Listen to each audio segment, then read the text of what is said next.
I mean, if people like ASMR, then what if the whole stream was Uh, Hirelane licking his microphone? no, please. And I Oh think my lord. we are live now. Let me refresh. Oh. Yep. Yep. We are live. So hello there. Welcome to the 0.5.0 release podcast. As you can see, we just had a new release, and well, we have some very good news about this project. But well, first let's start with introductions. So, well, in 48 however that's Well, pronounced. Sorry. uh, hello, I'm one of for YG. I'm one of the programmers for this game, but I haven't really contributed much for this update. That's mostly higher lane. Mm-hmm. Buckley. Hey there, I'm Buckley. Not the newest game designer in this joint. I just kind of work on a balance these days. He's doing a good job. Crowdnew. Well, it's muted. But well, hi there. I am Don Gororo. I'm a graphics artist and also the outreach team lead. I take care of some concept art and also hi there. Raf. Hello. And also take care of the progress updates, which we make them weekly and show them the progress we've made each week because they're weekly. All right, Kraken. I'm Kraken. I haven't directly contributed to this update. I'm still part of the team. Hmm. We're a team. All right. Hurulainen. Yep, I'm the programming team lead and one of the main people doing the Godot, which I think Costa Risk did also a lot of good work on the NG change, but not here now. Mm-hmm. Yeah, we have a couple of new programmers this time. They helped a lot during this engine switch. Well, Nagorath. Yeah, hi. I make the trailers, I suppose. Yep, you did. Yeah. And Frenotopian, don't know if you can hear us now.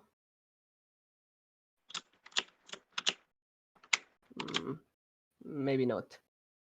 Perhaps not. Well, then lastly, you and Trusted Life.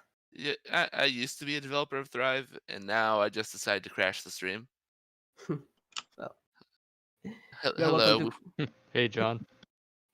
You're welcome to crash it. I can hear you, did not hear. Well. I had to change the audio output on Discord to actually hear things, but that was probably just my computer being really weird with audio lately. YouTube is also a couple seconds delayed.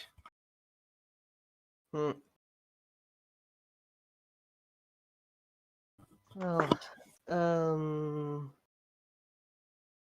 okay, here it is. I was looking for our playlist to give some ambience.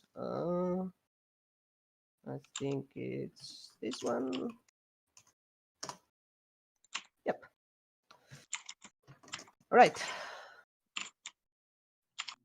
So, as I said, we have some good news. Well, we changed our engine once again, and I hope this is the last time. We changed to Godot, which is an open source engine. It's very user friendly, very it's easy to use even for non-programmers, and well, we hope with this engine, development will be easier, and well, it will also attract more developers. Voice activity. Oh, hi, friend Utopian. Hello? Can you hear me? Hi. Hey, Yep. we can. Nice. Oh, up? finally. Oh, just been messing with the settings. I don't know what's going on. Just a Well, moment. Okay, uh, cool. can you introduce yourself? Yeah, but I can hear the game audio. Is that the game audio I'm hearing over the Discord server? Yeah, you we can are. you can right click on it and set its user volume to be lower. All right. We Which are. one? It's very loud. Rhythm bot. It's called Rhythm. It's right underneath you in the chat. All right. Oh, there he is. Oh, okay. Right. There. Oh, that's much better. I can hear myself again. Right. Hi, guys. Oh, so yeah. So I'm the person behind Friendlytopia, the YouTube channel, and I did a live stream a month or so ago, and I was actually Untrusted Life has been kind of trying to get me into this whole thing, and I was interested, but I had so many other things going on, so it kind of pushed it into the future. But then I finally did, and I'm actually really interested in the developments. So yeah, and I also joined the team as a theorist for now, but I'm also, if I find the time and get everything to work on my end, also do try to help out with the developments and try maybe any small things, improvements I find myself or that others have found. I'm more than willing to contribute with that. And I've got so many ideas you won't believe, but let's let's just get the thing working first, and Yeah. keep it simple, stupid. We all have lots of ideas for the game. Yeah. All the time. So yeah. So as I was saying, we have a new engine which is simpler to use and also lets the game be more compatible, so to speak. We expect that people with Intel HD graphics cards now can play the game. It should be also available, compatible for Mac, right, Hurolainen? Yeah, at least I think we had 2 people with the Mac test the tech demo, but no one has tested the actual release. So I think it works because we haven't added any native code or stuff like that. So should work.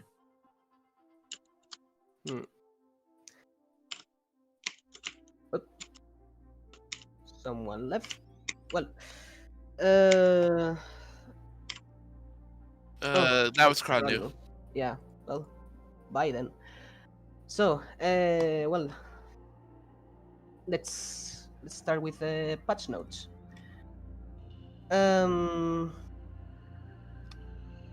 Don't know if can someone post them here, or well, I think I can copy them. Okay, yeah, this should work. So, as I said earlier, yeah, now Thrive should run in most Intel HD graphics cards. Also, this has improved performance by a lot. We had a lot of people saying that Thrive is more fluid now, and well, we've noticed as well.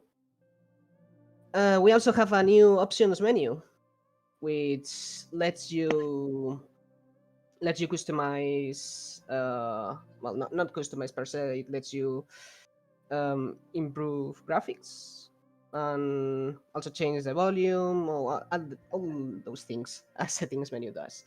It also has filters for colorblind people for more accessibility. The editor has now a zooming out feature.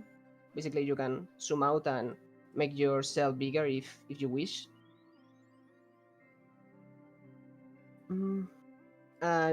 Yeah, now compounds that your cell can't use won't show in the UI. Nice.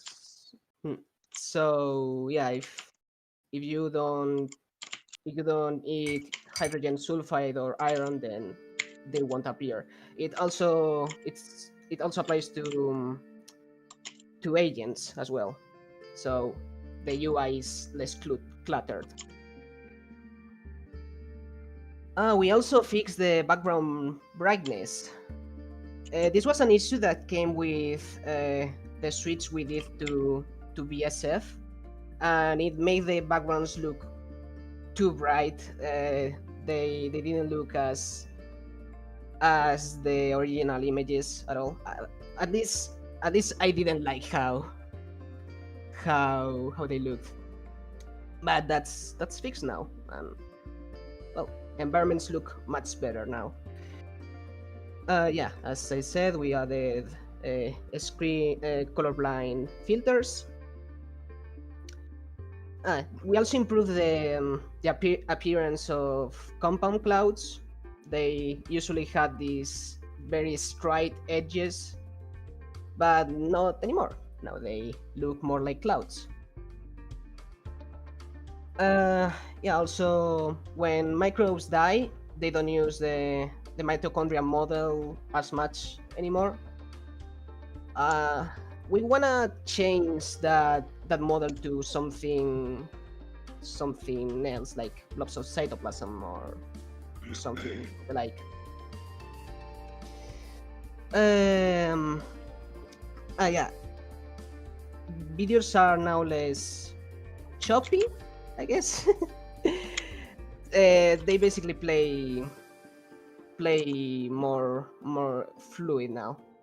We also have a new cutscene when starting the game. Oh yeah, and particle effects. Oh, this is a good one.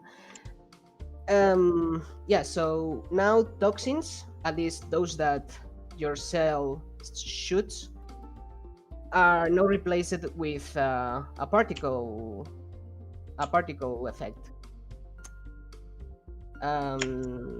Yeah, we intend to improve that effect in the future. I guess it's a good step forward. We no longer use those X's. Yeah, we also improved the UI a bit. We changed the reproduction bar. There are new fades now between different screens, between the start menu and the beginning of the game. So everything looks much smoother. And yeah, we also fixed camera jitter, or it should be fixed. Yeah, that's how toxins should look in the future, not now. Now they are more white. So yeah, those are the changes.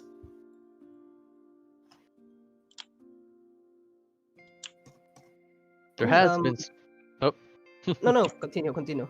There has been some work on balancing game now that it's a little off right now with the engine change, so we need to make sure that it's working properly. Yeah, so, exactly. First thing I did was I changed the values for photosynthesis. Now the glucose is generated much faster, almost doubled in fact, so y'all might be happy about that. Then, of course, respiration has also been increased by a small amount. And that's about all there is so far. That's compared to the beta version. So if you try the 0.5.0 beta, the balance should be a bit better in the full release version. Still working on it though, of course, so if you can give me any feedback, that would be much obliged. Yep, that will help a lot. Speaking of balance, changing the engine has given some issues as well. Now, sometimes when you start in a new biome, it will be more barren. Compounds don't spawn as often as they should. So yeah, we would fix that in a future update. Yeah, we'll need to decide if we want to do like a smaller bug fix release, or if we want to make a bigger release.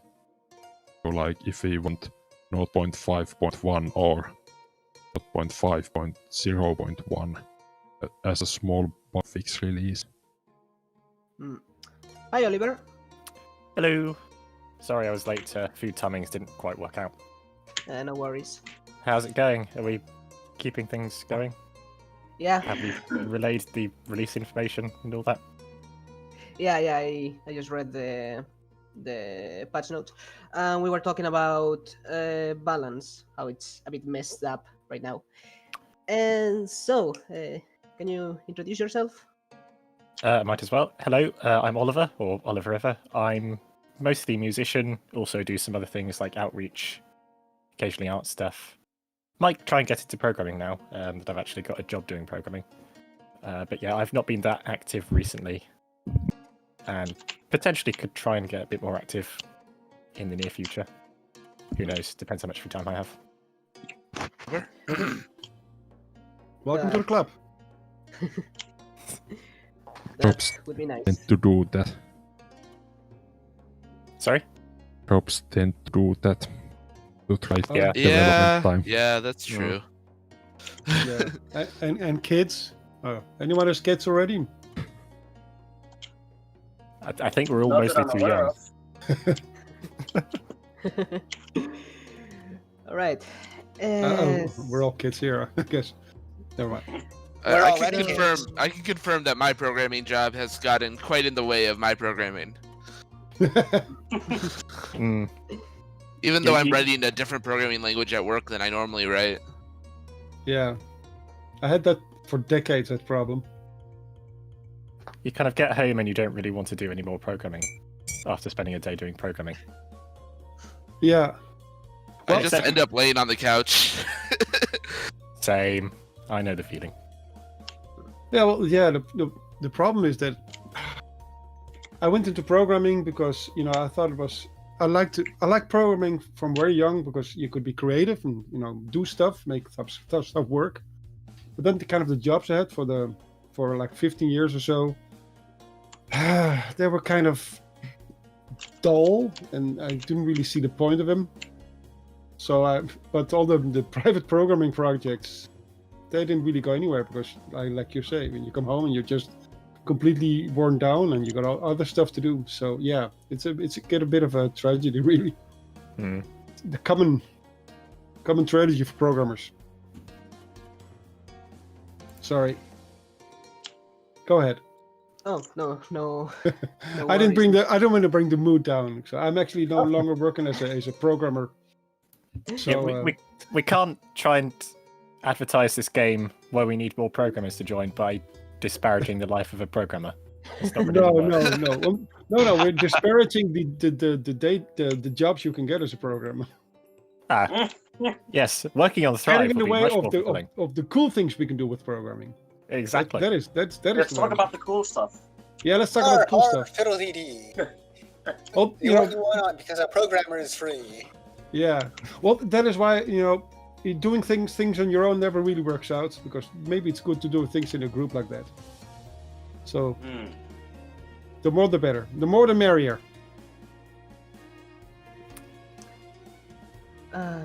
Right. So, where was I? Oh yeah. Particles, I think. Well, no, balance. So yeah, well, yeah, let's start with particles. Why not? So one new feature of this release is that we have particle effects now. A good thing of using Godot now is that things are much easier, even for people like me who aren't programmers. And and yeah, this allowed me to work on some new graphical effects that you might have seen if you play the game. Yeah. Oh, by the way, I just want to say I'm very happy to see that the backgrounds are back to the way they were. Yes. Oh yes. Yeah, Yes. yeah, absolutely. Everything looks great. Mhm. Yeah, the parallax effect and the particle effects really do work quite well. I was quite Yeah. impressed by them when I tested the latest release the other day. Yeah, I mean, I played it a couple of times, earlier versions, and I thought, well, it takes time to transferring everything from the previous version to the Godot version. So I thought, well, it's a long process, but it's good to see and that it is getting there, getting back to the what I enjoyed during my first playthrough.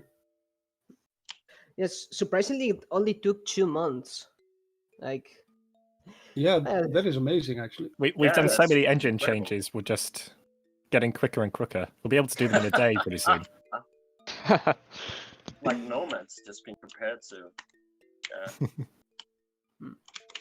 yeah, I last- think- the next year we'll switch to Unity, and then no, I'm kidding. No, we need to No, we need to stop Paralainen from doing anything else. Just program the game. we tried that once already. It didn't work. Damn. I think the change at least paid off. Yeah. I think Godot looks actually. I never heard of Godot, but it looks very promising, actually. Just need to get it to work with my trusty old Visual Studio because I cannot. The other interfaces just cannot get used to them. Yeah, I haven't actually. I might actually just see if I can get it set up locally, even if I might not, rejoin the dev team or anything. Just to see if I can, because I haven't really done Godot. Yeah, how do you do you say Godot or Godot? I always say Godot, but it is Godot. I don't know whether it's your accent or something, but it sounds like you're saying "Go Dad." GoDaddy. That's definitely not what I'm saying. At the GoDad engine. Ace Attorney, Phoenix Wright, the Nintendo game. Yeah. There's an adversary or there's a persecutor. It's called Godot also. Interesting. Yeah, the guy with the weird glasses. I wonder Anyway, if it's never named mind. after that. Yeah, good question. I think Well, there's it's a painter. actually a It's an book artist. or something. Yeah, I think Godot is an artist or something, wasn't it? And a painter, a French painter. I don't know. Google is your friend. I remember that play called Waiting for Godot. Oh, of course. Yep. Yeah, never read Waiting it, for Godot. but yeah, there's that. Oh, The it's a play that character. seeks to break free of any kind of narrative structure. And people have spent years trying to analyze it and insist that it does have one. I see. Wow. Maybe it's a metaphor for the Godot programming engine. Well, and Yeah, Thrive. maybe they started with go do and then kind of put a T on there. It's like Yeah. Lego. Go.net. Oh. It's obviously pronounced Godot. Godot. Visor, it's pretty cool. Oh, the character. Yeah, he has a visor. Yeah. Okay. So no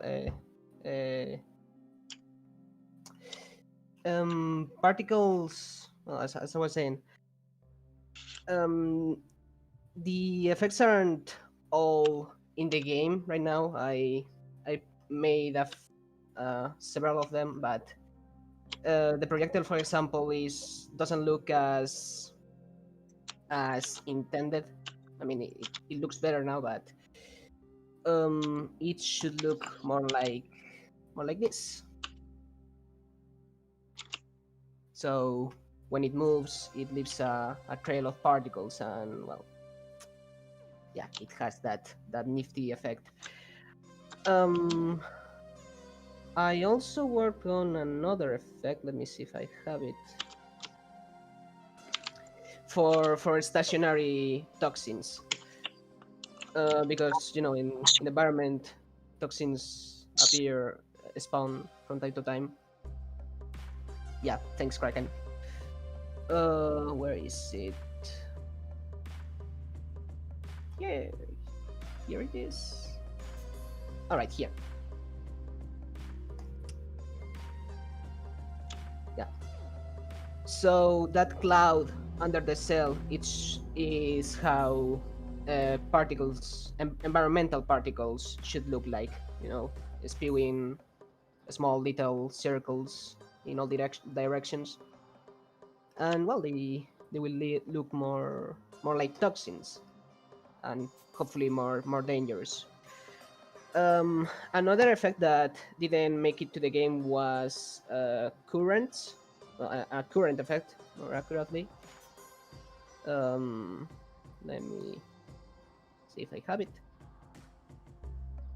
We didn't add it because, well, we would need some programming to make the particles move in the same path as the currents.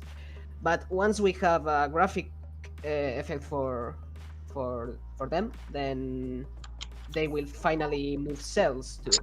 Right now they only move clouds and cell chunks. That's what I've been looking for quite some time. Actually having currents that move stuff in the game other than the compound clouds. Indeed, Because at that point we can dial down the ability of cells without flagella to move, and then you could just be a cell without flagella, just drifting idly along in the currents into different compound clouds. I remember Crodnu trying to render currents sort of like compound clouds, but with RGB as the represent the currents. We have particle effects. I think we should start putting particle effects on the compound clouds. And that could be the same sort of grade over position. Yeah, they do look a bit out of place at the moment. They haven't quite got the same graphical standard as as everything else. What exactly? Sorry? What does stand out? The compound clouds currently. Hmm. They can be a bit bright and perhaps inorganic looking, which is fine for now. It's still prototypey stage. Probably. I'm just used to them.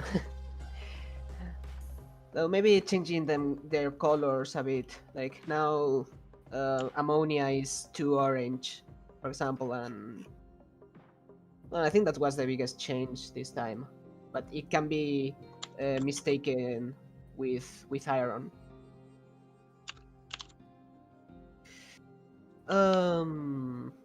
Yeah, I think that's it. So yeah, now, well, yeah, continue. Is it time to promote that we need a graphics programmer to join the team? It's always time to promote that we need a graphics programmer. We have needed a graphics programmer since like 0.4.0. Yes, and now with Godot, it should be much easier because they have actual documentation on their others and examples and tutorials and kinds of stuff. So I think now it will be much easier for new people to join and new graphics programmers to join. So Yeah, so if you sorry. didn't join before because of the engine choice or the programming language, now's the time to join. And in fact, in the past 2 days, I've seen like 2 new people opening pull requests, so that's nice to see. Yeah, before this release, I never got into working into Thrive directly, like working with the engine. But yeah, it only took me like a week or so to learn particles, and well, now they're in the game. So yeah, if you wanna join, now things are much easier. Someone in the chat says graphics programming. I'm not sure if that means they volunteering. They're just making a general statement about the existence of graphics programmers. Just saying graphics programmer. Or maybe they missed off a question mark and they're not sure what that means. We'll never know. Well, it's not that we will never know. We could ask No, we'll never know. for clarification. I think we should leave it. Well, sustain the mystery. Yeah. So, think maybe Well, shall we move into questions now? yeah, fine with me. Let me just post the Patreon links first. So I just started running the new version, and I immediately noticed the awesome new particle effects in the volcanic vents biome. Yeah, thanks. Yeah, every biome has its own waiting for graphics programmer. There's the stream title. Yes. I knew it. It should be waiting for Godot with Godot crossed out and then graphics programmer. If you can do that on YouTube channels. As I was saying, each biome has its own different particle effects. So yes, Untrusted Life said there are embers in the volcanic vents, and then you move to the open ocean, like the epipelagic layer, and they are blue and move much faster. Who joined? Welcome back. Oh, hi, Cornu. So, yeah, you should...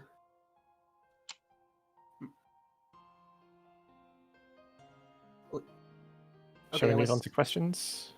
Yeah, sure. Let me finish plugging the Patreon. So, if you don't have programming skills or the game development skills and don't want to learn them, you can check out that Patreon, which if it reaches a certain point, I'll quit my job and work on Thrive part-time at least. So if you want to support Thrive without joining the development team itself, along with spreading the word of the project via word of mouth, this is probably the other best way of supporting us and getting towards a slightly more finished version. Yeah, we already reached the first goal that covers all the server hosting costs. And well, next time Hurulainen could work as a part-time programmer, isn't that right? Yeah. Right now I Cool. have another part-time job, so I could quit that and work on Thrive more. No. We need you, Hurulainen. We always need Hurulainen. No, but he said that he could work on Thrive more, so that would be nice. Yeah, okay. Actually, also I'm a part-timer nowadays, but that's only I got six excess hours from it. I got a 30-hour work week, so I have 6 hours, but I probably use those on YouTube videos. I know the feeling. Making YouTube videos. Oh.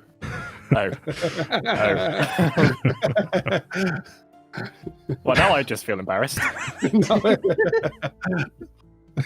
Oh, that was really funny. A question from the crowd that I've been seeing is plans for the upcoming release.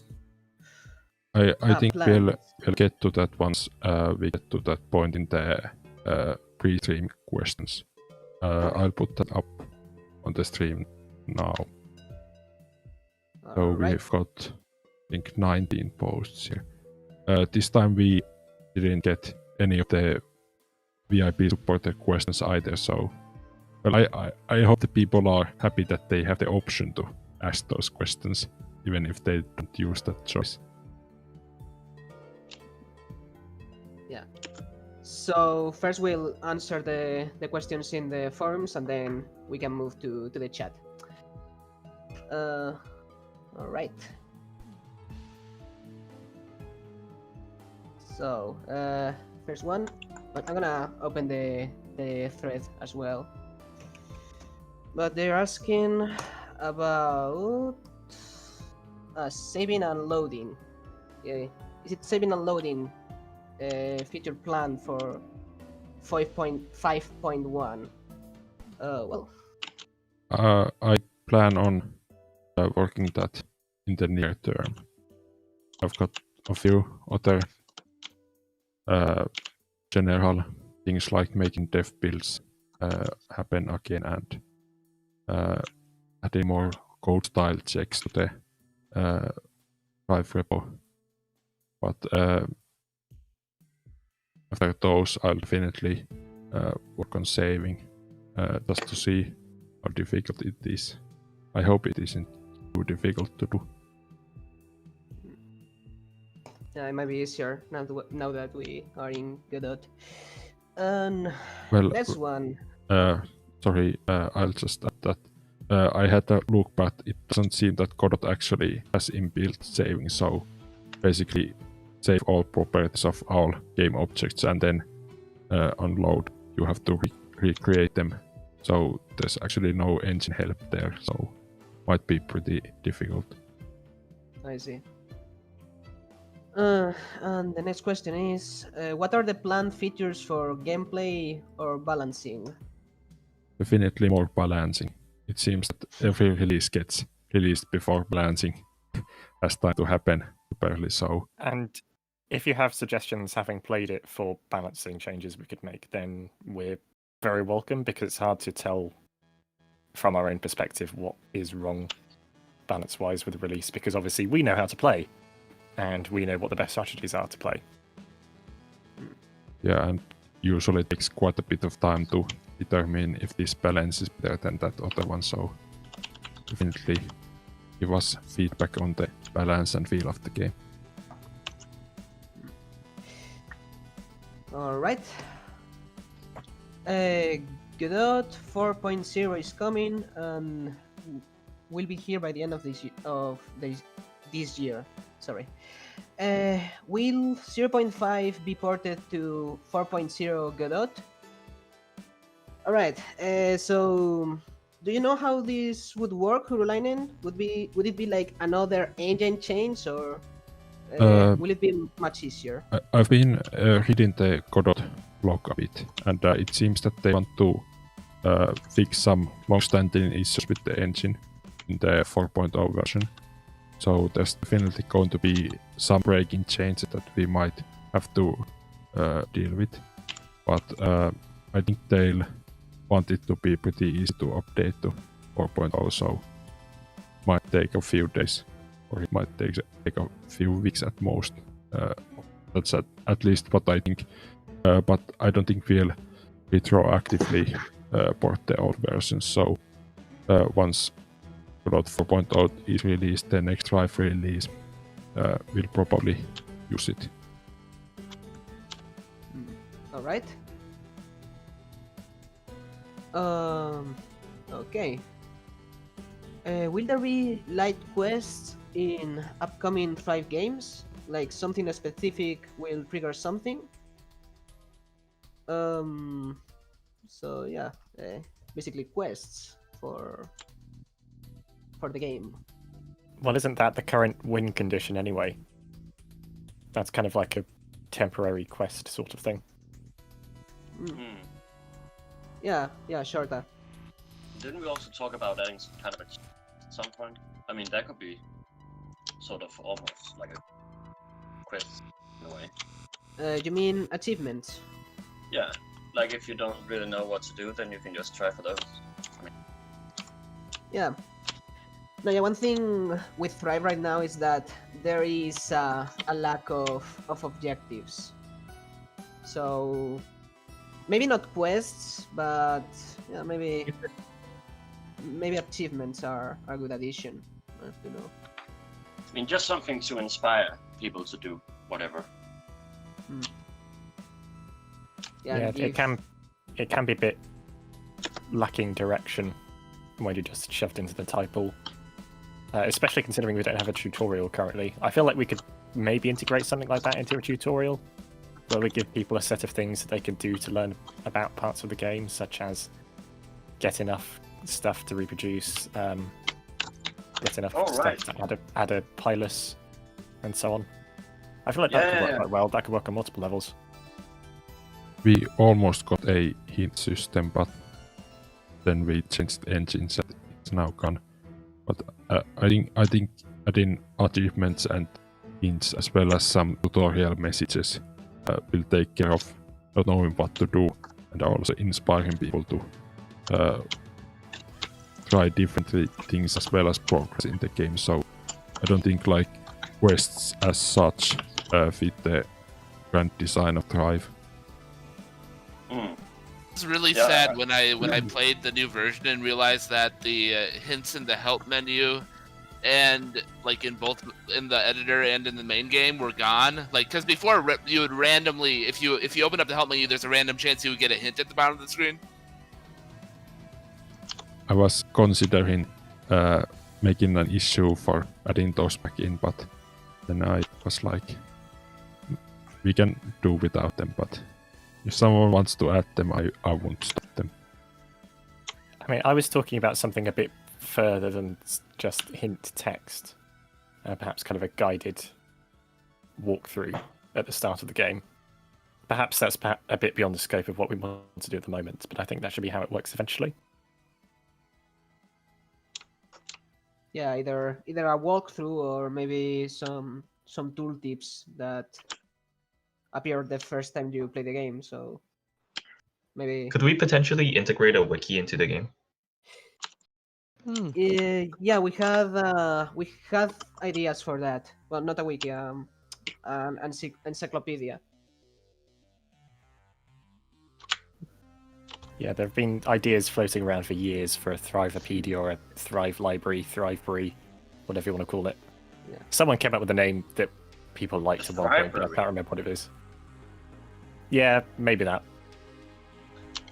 I remember there was also the Thrive content library for gaming creatures and stuff. That too, that kind of analog to Spore's Sporepedia. Sporepedia. Yeah. We just need to make sure we came up with different names to stay distinct. Yes, please. Right. So next question. Some extra add-ons. Now we only see limited clouds. Will there be clouds that are like unknowns or an environmental effect on cells? Well, it might be cool that if you find a new compound, it doesn't appear in the navigator. Like you have to swim to it and see what it does. That could be nice.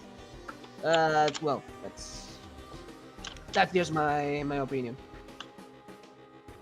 After reading this. Those effects sound like maybe the what was it? Pressure adaptive range cells could have. So there would be environmental conditions that you need to adapt to for different patches. Yep.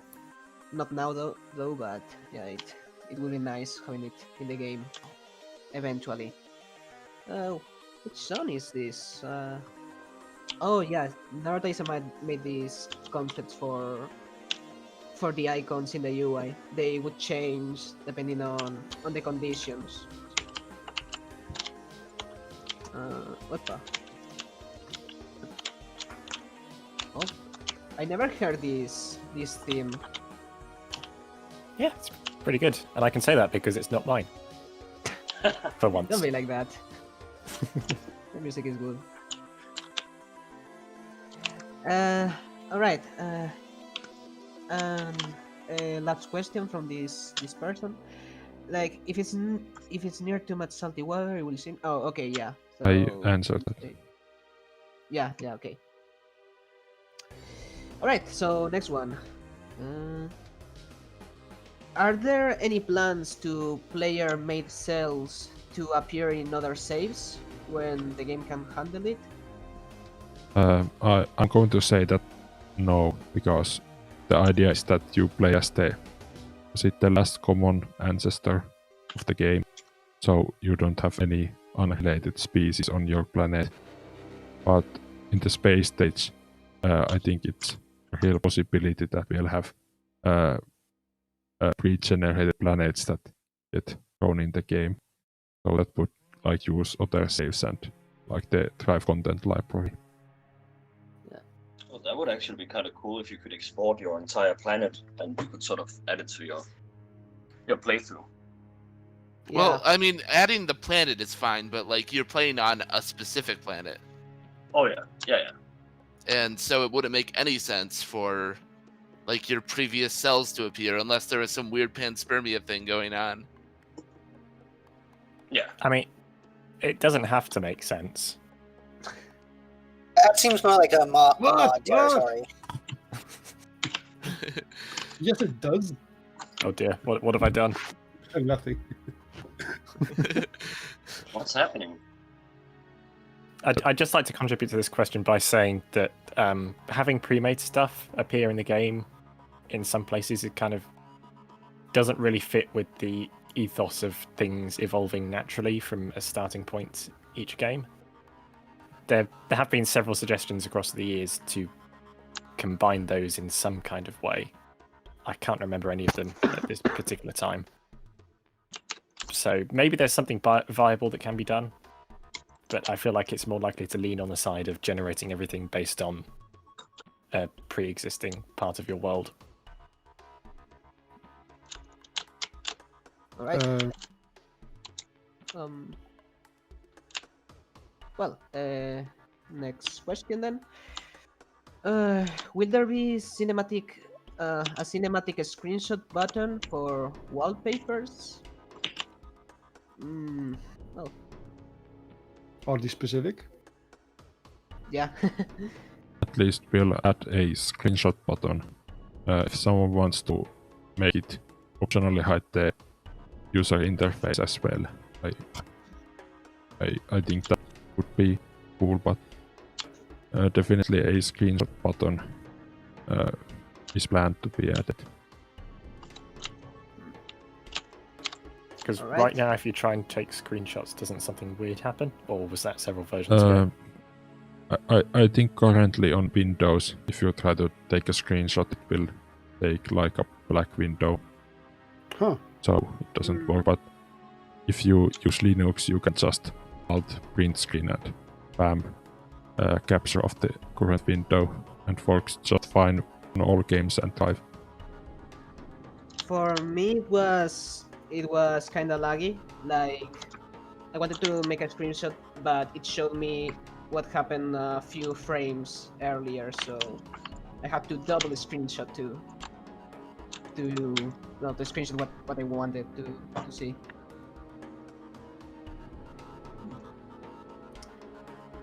Okay, so next question. Given the current state of the world, there is concern for both the physical and mental health of the members of the team. So how is everyone holding up? Okay, that's very sweet. Yeah. That's an oddly nice question. Thanks for the concern. Yeah. I'm doing fine. Yeah, I'm doing fine too. Yeah.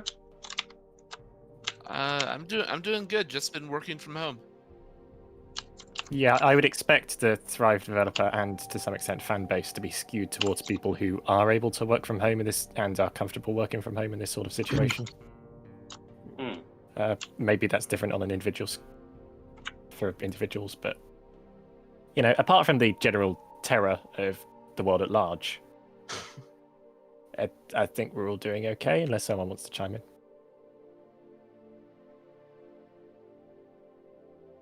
All right.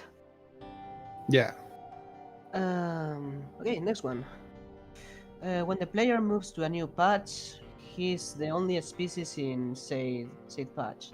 Is there any plan to implement before migration species so that the player wouldn't be alone when he or she just moves to a patch? Well, that's already in the game. Species already moved to other biomes. Yeah, migration Yeah, has been in the game before for a you. while. The NPC species will randomly, migrate on their own. So if you hang out in the hydrothermal vent for like a few generations, there should at least be somebody around. Mhm. No, that was a very nice addition. The Oh, indeed. overall evolution of other species and their migration. It's a good step towards a fully made patch map, which I hope to see soon. And it was very tough to migrate as a predator. Yeah, especially if you are the first one in Exactly, yeah. in the environment. There's nothing for you to eat. No. So yeah, the best strategy is to just hang out in the vents for like 5 generations or so, and then eat your way through the different biomes. Yeah. Because yeah, as I said earlier, the game may be more barren than it should right now. A tip for that: just hit the suicide button like once or twice, and you'll find plenty of stuff. Yeah, sometimes too much stuff. After a few generations, there are quite a lot of things spawning when you either use the suicide button or die or respawn or whatever. Yeah. Sometimes... Like yesterday when I was recording footage, I think I played it for 4 hours, just spamming the P button to play through a bunch of like generations to get that footage. Yeah. And I just respawned, and there were so many things. It was amazing. Yeah, sometimes the screen can get that messy, especially after respawning. But I think that was after like 40 generations or something. So. In fact, I did it one time, and I added a nucleus, and then my cell was between two iron chunks, and I couldn't move, and the game crashed. So yeah, this needs to be fixed. But yeah, if you're having trouble playing this version, then just use the suicide button and everything will be easier. Oh my god! Just like in real life, or what are you implying? Yeah, I don't know if that's a good moral of the story or anything. It's not a good question for the children listening here. Isn't there a cheat button you can use to reproduce quickly, though? Can we say that's the way to get forward instead? But then they're just cheating. I mean... That's better than what was just suggested. It's just sales, alright? Don't do that in real life. If you fail at life, then there's always the suicide button. Oh god, no! What is happening? Oh, Alright. Oh boy, this is turning dark. Let's stop now before we're demonetized. Not that we were monetized anyway. Oh yeah. Yeah, we've had some weird conversation on these streams. Yeah, just wait. Once we get through these questions, we will inevitably descend into one of them. Oh boy. If we haven't already. Is that a Community guideline strikes.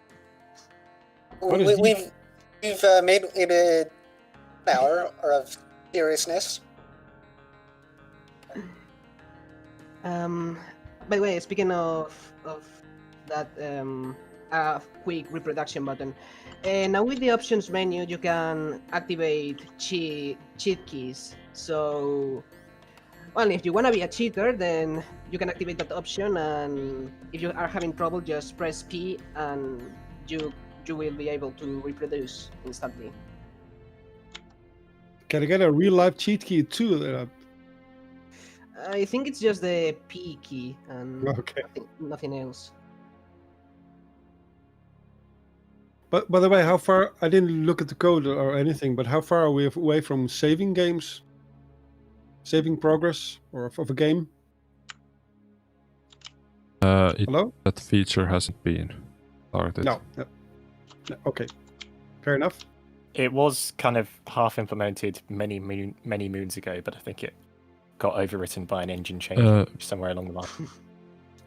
Yeah. I mean, you are talking about 0.3.2 that had saving, but it was they all blur into one in my mind. It was really janky because when you loaded the game, it basically killed your cell and respawned you. So you had your cell and maybe your compounds, but everything else got like wiped when you loaded a save. And it was pretty buggy, crashing in the audio, and the compound clouds turned black and other weird stuff happened. The dark times. Yeah. By the way, the cave biome looks great. Nice. I really feel that after 0.4, it was like a new beginning for Thrive. After that, the game was actually fun to play, and we've improved a lot since that time. That was a year and a half ago, right? Yep, it was me and Hirelanen doing the majority of the stuff for 0.4.0. Yeah, that was amazing. Yeah, after so much time without a release, I saw my YouTube subscriptions and I saw a new trailer and I said, oh, so they are live. So you're one of those people. I'm not anymore. You're one of the people who comment on every single thing we do, saying, "Oh, I thought this game was dead." Somebody actually commented on that when the stream started, by the way. I saw that. Of course they did. Yeah. I never commented that, at least. Even with the Don't weekly hide it. updates. Yeah. Well, we those are have- only a recent-ish addition. Yeah, right? I feel like that quote no longer really applies because development has sped up significantly. And yeah, we have weekly updates, so yeah, people can check out how the game is going. Yeah, go to revolutionarygamestudio.com and go to the news tab, and there'll be weekly updates there that you can follow. Yep. I didn't Here it even is. notice. I haven't been to the website in so long. Someone's updated all the UI buttons to match what's actually in the game now. Cool. Yeah, I made those buttons. All right. So next question then. Move out the new paths. All right. What about the new features in 0.5.1? Like enzymes, make it more far unique. Well, yeah. What are we gonna add in the next release? Certainly something we gotta discuss. Mm-hmm. I think we should talk about the process once again because people don't know it. Basically, maybe today or tomorrow, me or someone else is going to make a thread on the development forums for ideas on what to include. And after a few days of discussion, some things will be selected. And whether we'll have a small bug fix release or wait for a bigger release, that will be also decided. And we have a backlog on our wiki from which we can try to pick some stuff out from. Oh yeah, the roadmap. Is that what Buckley has just posted in the chat? Yes, it is. Great. Okay.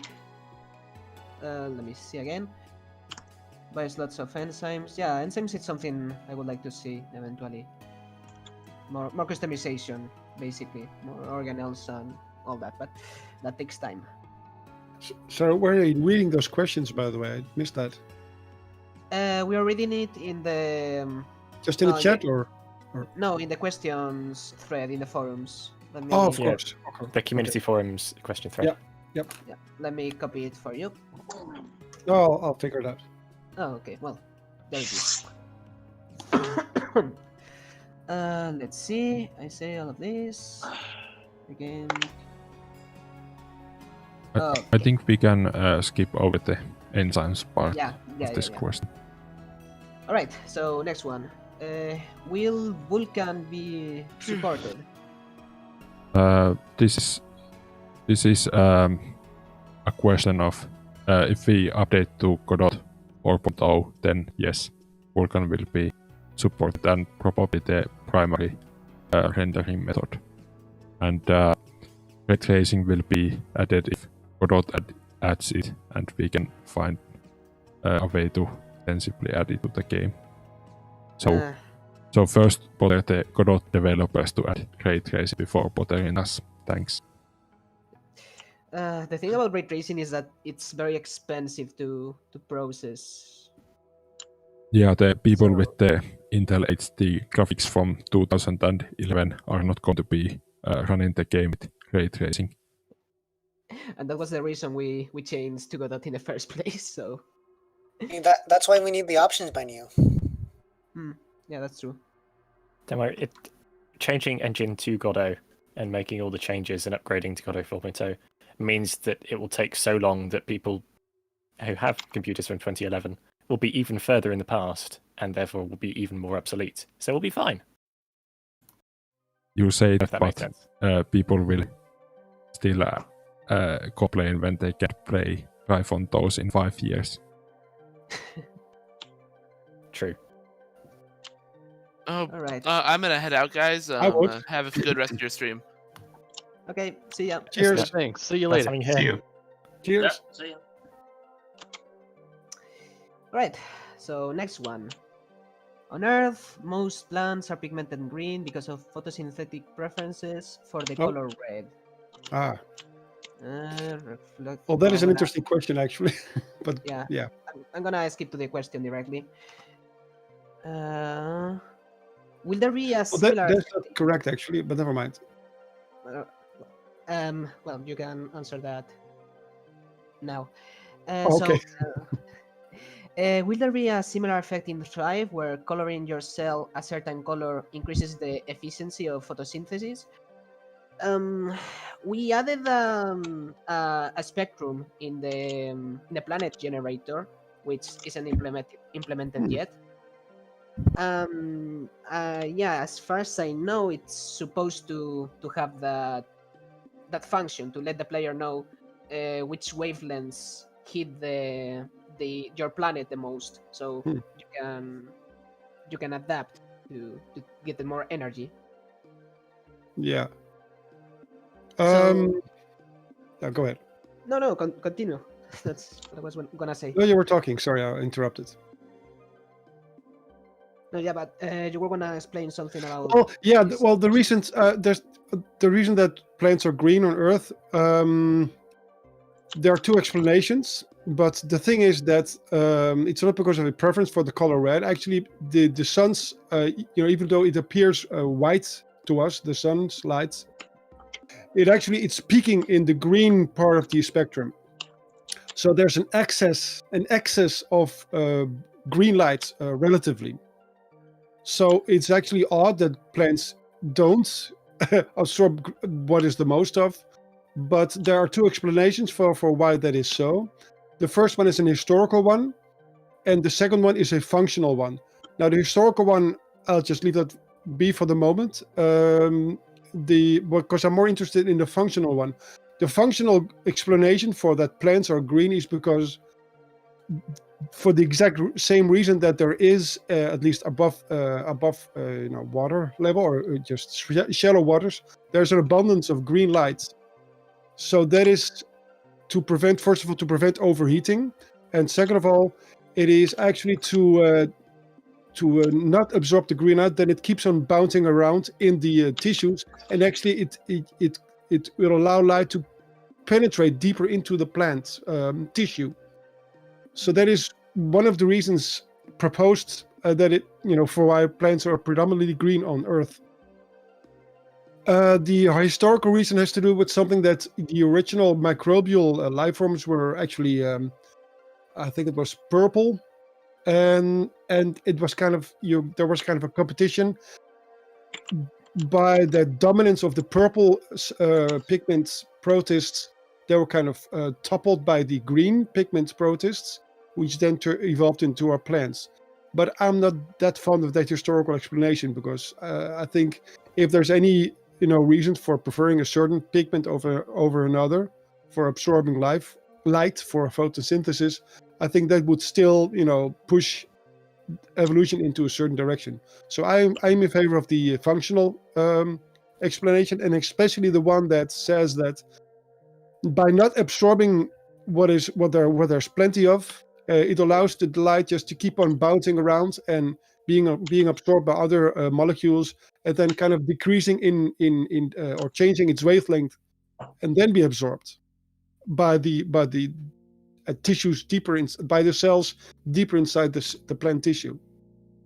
So, but it's an interesting question nonetheless. If you got a planet that is around a red dwarf star, which has peaking in the red spectrum, as far as I know, I actually hypothesized that plants would need to absorb as much light as they can, because the light is dimmer, and then they would tend to be black.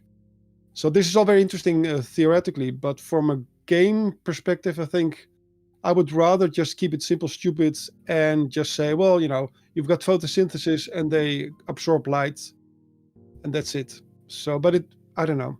I don't know what your thoughts are on making it more complicated, making it more varied in what kind of planet you are, how everything looks like. That is the neat thing about Spore, actually, because but also kind of that was a bit fantasy-like. But yeah, you had all these different planets, and they all had the different palettes. You chose one planet, and it had certain palettes, and it was kind of neat because it gave everything an alien look, and it kind of gave you a sense that this is a very different place than Earth. But functionally, I think it could be interesting in the long run, but it would also overcomplicate matters. I would probably just prefer to say, photosynthesis gives you glucose, full stop. But that's just my 5 cents. Yeah, That's- Wonderful explanation. Thank you. Yeah, sorry. Yeah, it was a very good explanation. Kind of felt like being in Science one of brought to you one by of- Thrive. Science. There's kind of felt like being in one of your videos.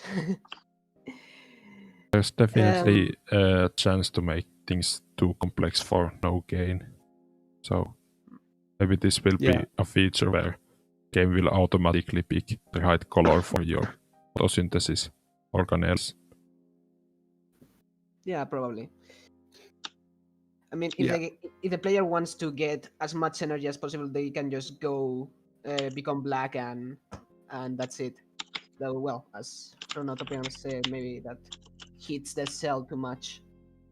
That's something that would be very good. Like, if you want to, as we say in tabletop RPGs, be on Munchkin, like getting the max stats on your creature. Hey, I tell you what. When you absorb sunlight, you produce heat as a byproduct, don't you? So perhaps that could be an exchange. Absorb too much sunlight and start getting too hot. Well, yeah. That's, I also mentioned the overheating. Yeah. Yeah. You're saying that it's a disadvantage to have too much in game. I mean, if you invest in photosynthesis, you may risk overheating. That could be fun. Sir. Yeah. But that could be an advantage on a planet that is particularly cold. Right. Yeah. What I like about this, that with every advantage, there's also a payoff. Either it costs a lot to invest in a certain feature, or it also has some side effects that you maybe not want, but then you kind of have to weigh it out. Yeah, it's principle. I think that's a good idea. And that's how we should be designing the game as well, because it's no point putting something in that's powerful if it doesn't have a Mhm. drawback. Exactly. in- 'cause- yeah, go ahead. Well, I was going to say in that way, there's like a neat parallel between game design and evolutionary biology, Hmm. which is perhaps one of the few places that makes our job easier in making this game. Yeah. Yeah, because what you want to avoid is, kind of tank mages, kind of, Yeah, exactly. creatures that are just strong and, powerful, powerful, super intelligent and super strong and super armored, it kind of overpowered creatures. Kind of takes the fun away of the game.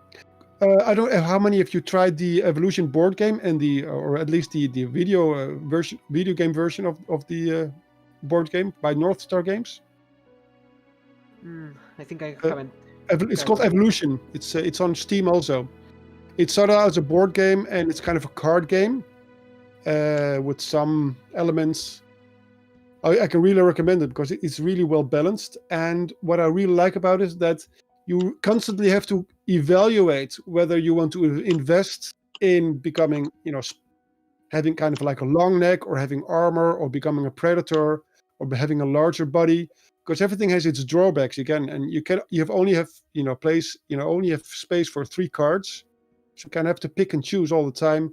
And that kind of keeps it interesting because you cannot just overpower your species. You have to keep on ditching things because you only have a limited amount of space for your adaptations and for the features you want to add. But So in real life, as Oliver when it mentioned, in real life you often have species that are either very intelligent or they're very strongly armored or they're very fast, but you usually don't have everything at the same time because all of these things cost energy. It costs energy to build a body with all those strong features. So you cannot have everything at the same time because everything comes at a cost. But at the same time, there yeah. are some adaptations that are perhaps always going to happen because the cost far outweighs any the benefit far outweighs any drawbacks, such as eyes. Because as we've seen in the animal kingdom, eyes have evolved many different times, pretty much in all moving living creatures. And also, go ahead. Well, I don't know where I was going with that, but yeah, it would be something to parallel in game again. Like perhaps eyes are just generally better, and it's always better to have eyes, except in a few minor circumstances. Yeah, well, it's a good question in any case.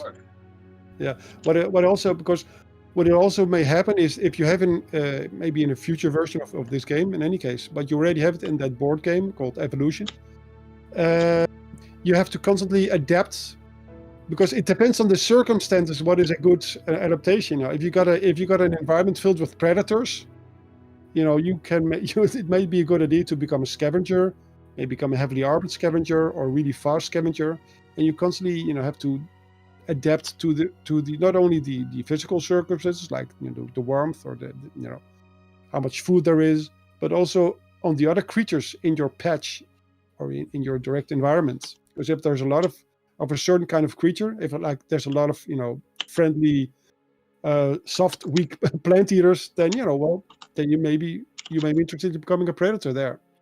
And then if it's becoming a really aggressive environment with a bunch of predators, then you might want to just invest in bigger armor or something like that. But yeah, we're getting ahead of ourselves. But I really appreciate that there's this focus on making it balanced, and I can already see it in the game I'm playing now that everything you add comes at a price. You can just keep on piling up and making it overpowered. It's making it harder to survive if you put too much at the same time. Add too many features at the same time. So keep at that. Let's keep focus on that in any case.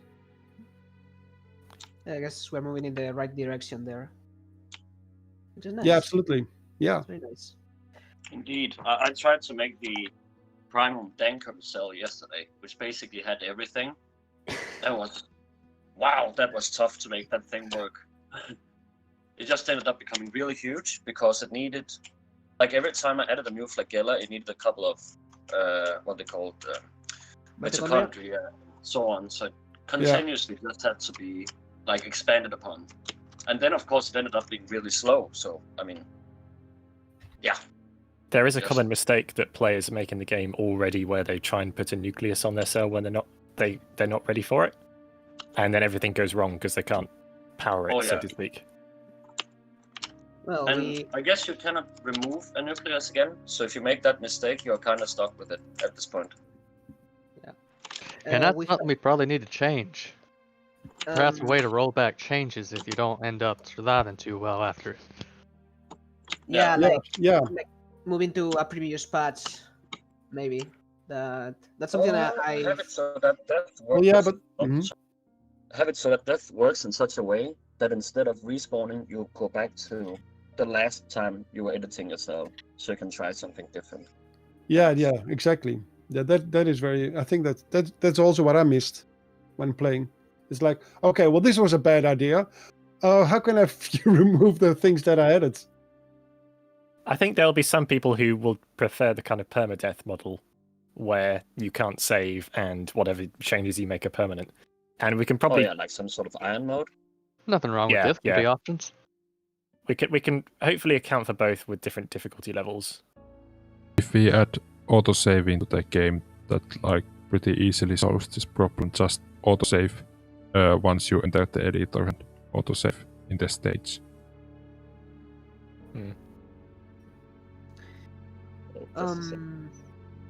There was also this idea that if your species gets extinct, you can play as a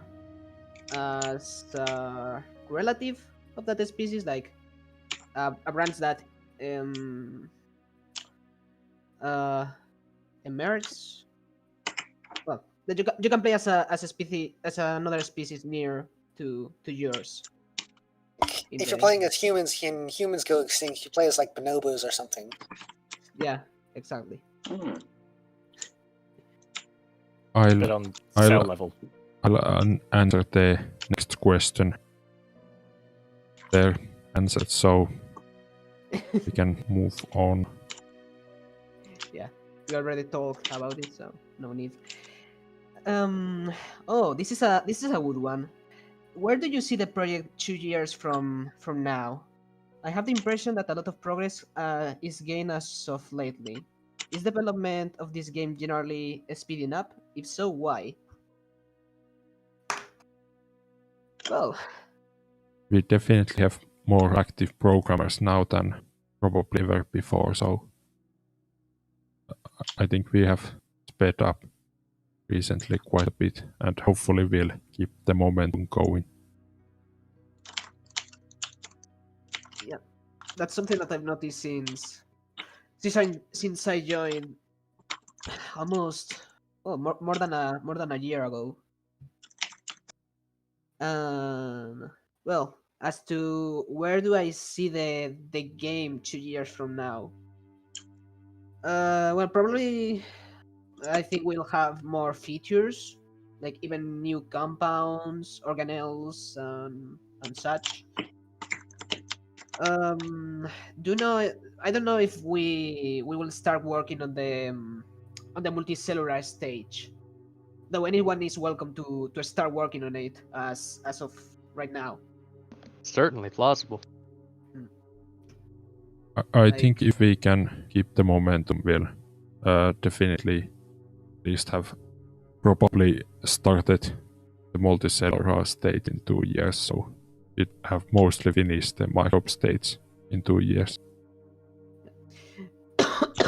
Didn't you have plans for like adding very rough prototypes of the multicellular stage, like you finish the unicellular and you can start the next one, but there will be a warning saying that it's very early in development? Yeah, I've planned on like making a rough outline of like the entire game, so like I think once I finish saving and probably some bugs for like the next release after today's release, then I'll try to do some of that stuff, but hopefully other people will work on more immediate features. And looks like Discord crashed again.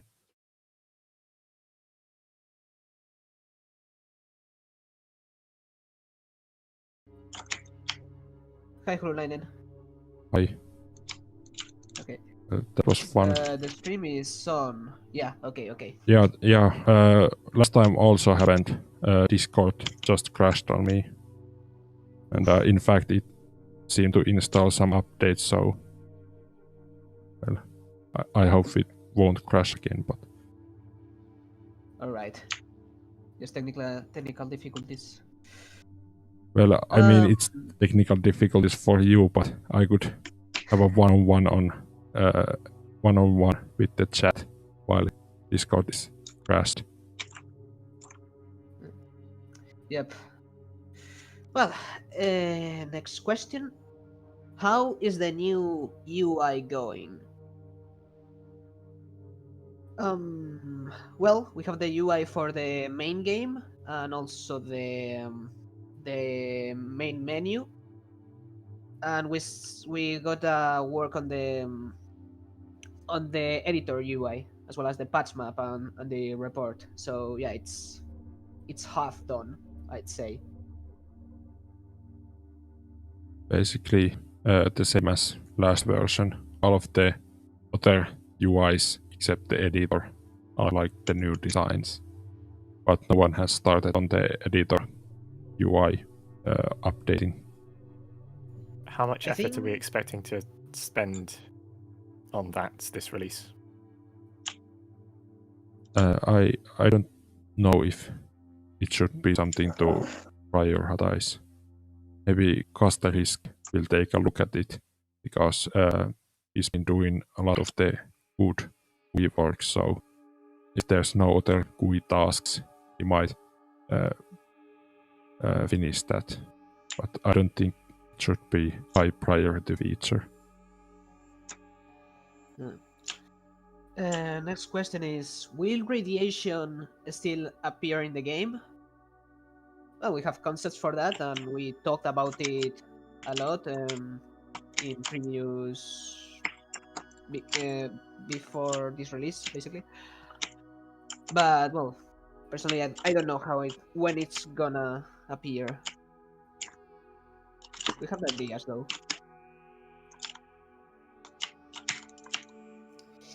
Then we got to have radiation as an energy source. Yeah, as both an energy source and also a hazard or hazard, a danger. Yeah. Yeah, we had these concepts for, well, not concepts, this is a material for radioactive rocks. And we had this idea that there will be a sweet spot near a radioactive rock.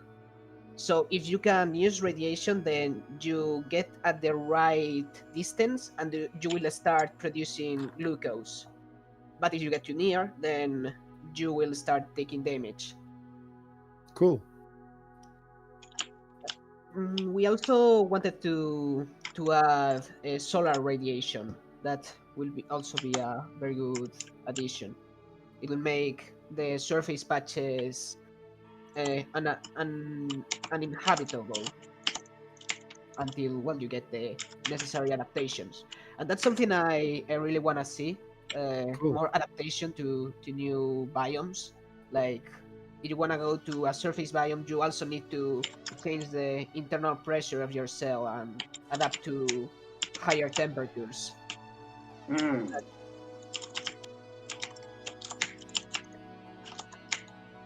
Okay. Cool. When will the background be procedural, like this Unios concept? Yeah. Well, Honest answer is that we don't know.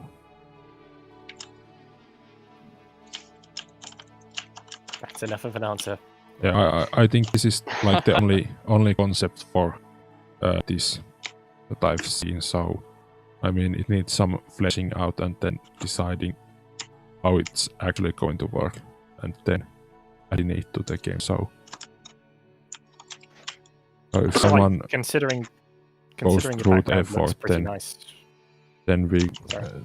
then it can get into the game. But someone needs to like champion this idea to actual implementation.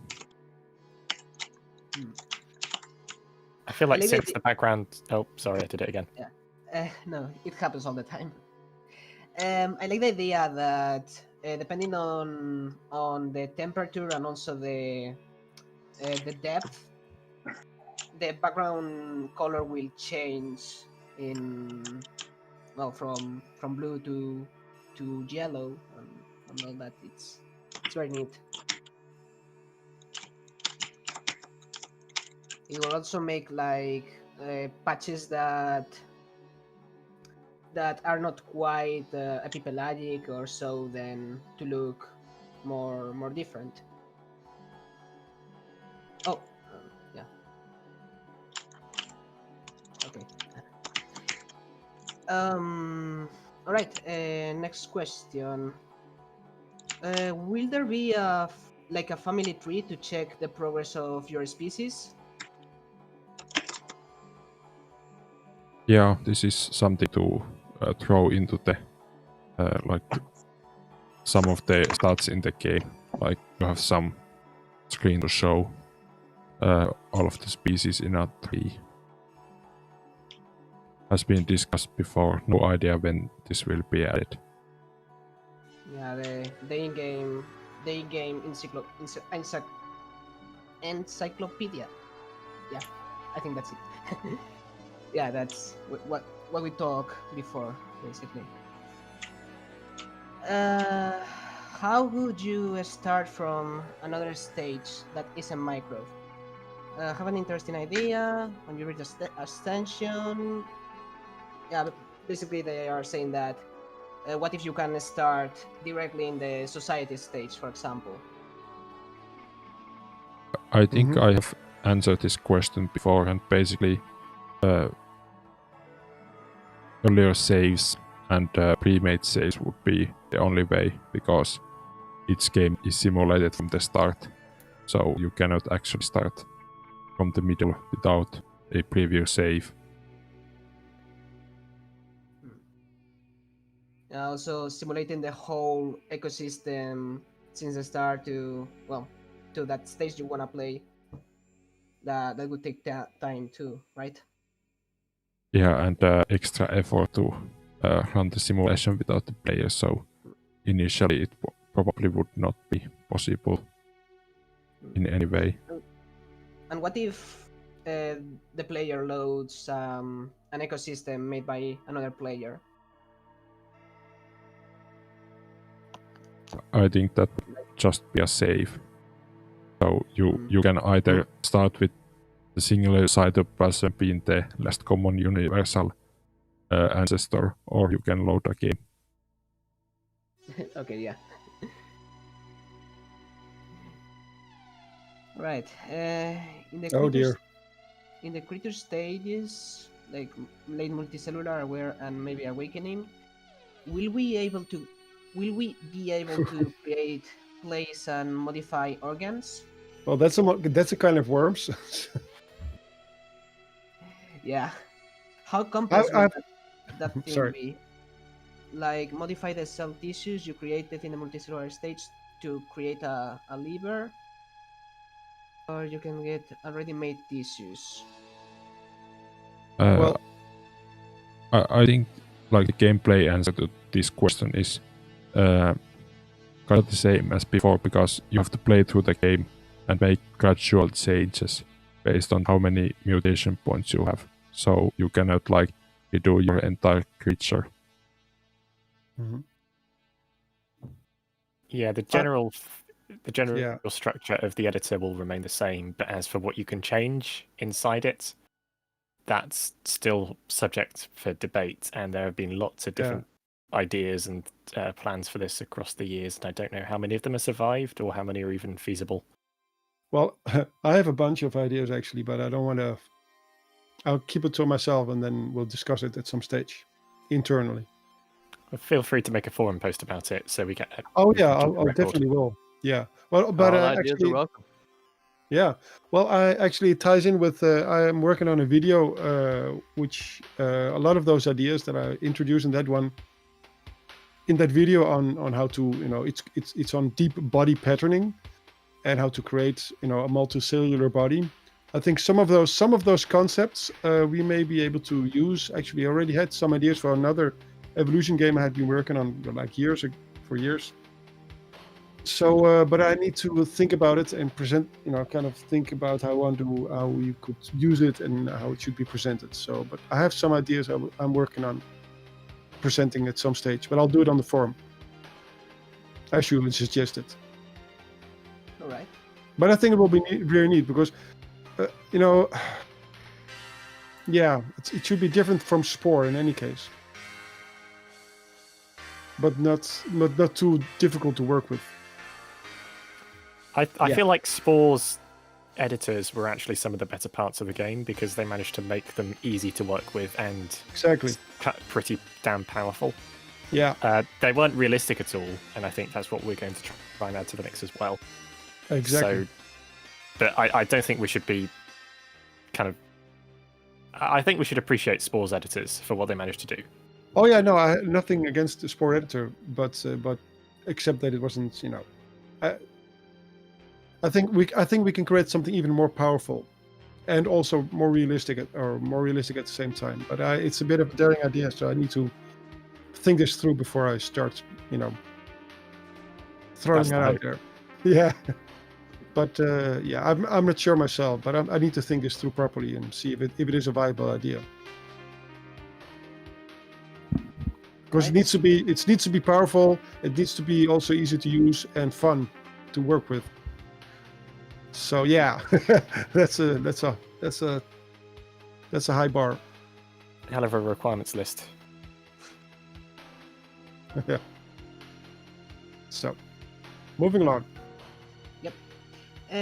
What are your plans for the 0.6 and 0.7 releases? Well, we already said we gotta discuss what's gonna be in 5.1, so yeah, we don't have any plans for that.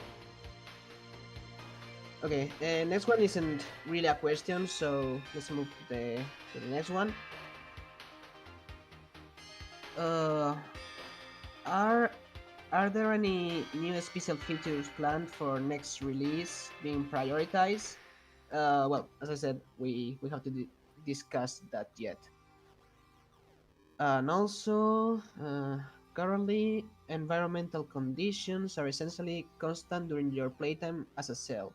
I'm aware that these environmental conditions are planned to slowly change over the generations, in accordance to what's happening on your planet. But in game, as a cell, you don't see much variation in these environmental conditions as you wiggle about. Will that change? That's a good one. I think we answered the first part, that we'd like to see some of these things that prevent you from going to a new patch before you adapt. So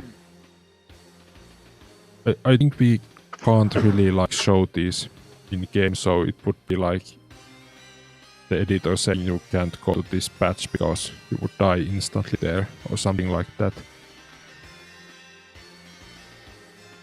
Yeah. Well, the next part of the question is that if those conditions will change in the environment you can stream in.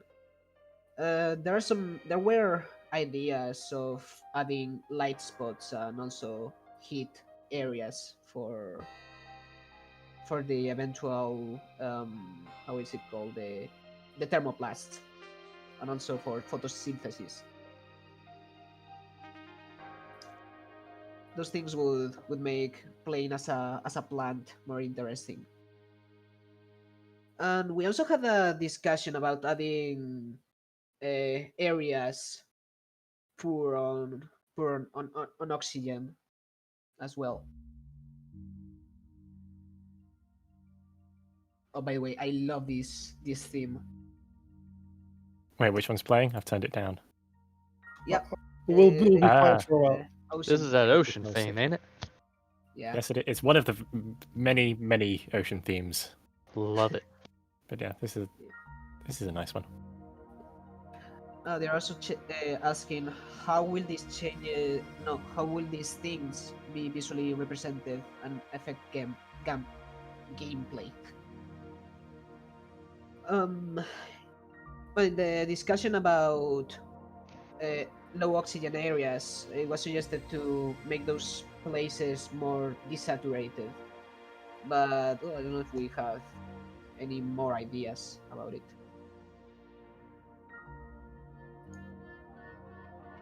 Well, certainly for light, lit areas, they would be well more bright. That too. Okay, and the last one. Instead of gaining mitochondria magically, how about mitochondria Oh. being a separate life form you have? Yeah, Yeah. that's a big discussion. We Yeah. had the discussion, yeah. We talked about No. it's endosymbiosis, yeah. Yeah. No, yeah, I'd love to see it added. Yeah, we eventually want to make that a thing. I feel like Um, the general plan has been that to get your initial mitochondrion, you would have to engulf it via and have it stay in you via endosymbiosis. But from that point on, you can add your own in the editor, and it kind of becomes something that's unlocked. Yeah, but didn't we ditch that for now, or? I don't know. I'm a bit out of the loop. But I Well, yeah, because we discussed in the it's on the forum actually. We talked. Yeah, let me drag it up. Yeah, Buckley and Hurulainen. Back in the time where me- endosymbiosis was discussed, we Ariotes weren't planned to be playable. They were planned to be non-evolving and just represent the different organelles. Yeah, Well, the browser ain't working. I mean, well, because it kind of tied in with the other discussion about if you could kind of how cells to become a multicellular kind of a transition to the multicellular stage by catching other cells, and we also so it kind of tied in with that, and then I think the conclusion on the discussion, the latest discussion in any case, is that well let's leave it for now because not to overcomplicate matters. Maybe something for the future. Yeah. But personally, I would prefer just adding it as an organelle, so popping it in as an adaptation. I think that should be the eventual outcome, but perhaps it's an organelle that's unlocked once you've managed to engulf another a bacteria somewhere in the tide pool. Sure. even after the latest discussion, I think need some serious design work before we can move on to implementing the endosymbiosis thing. So For sure. Yeah. but it's like one of those features that it's talked about for years without getting a finalized design, so it's pretty difficult to add because there's no like concrete design that's been agreed on and like works well with the game. Yeah. And I can answer the second part of this question with a link saying that we already have an achievements thread and it has a lot of entries, and even on the older forums I think we have 13 pages of achievements being suggested.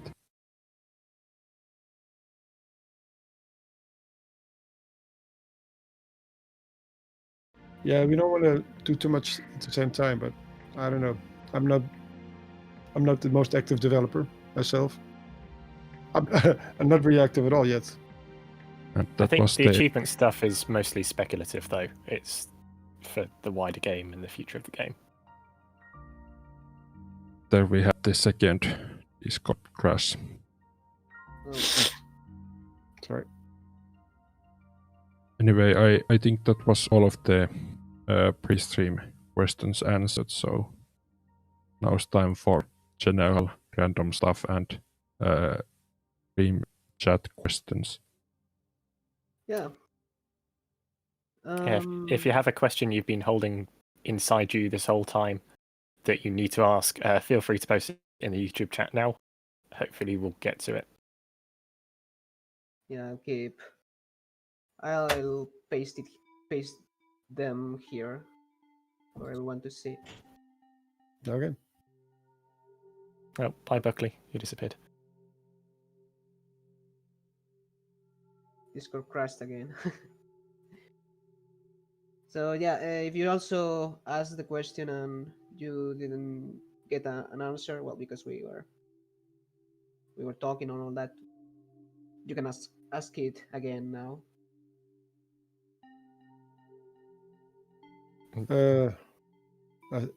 Crossbreeding?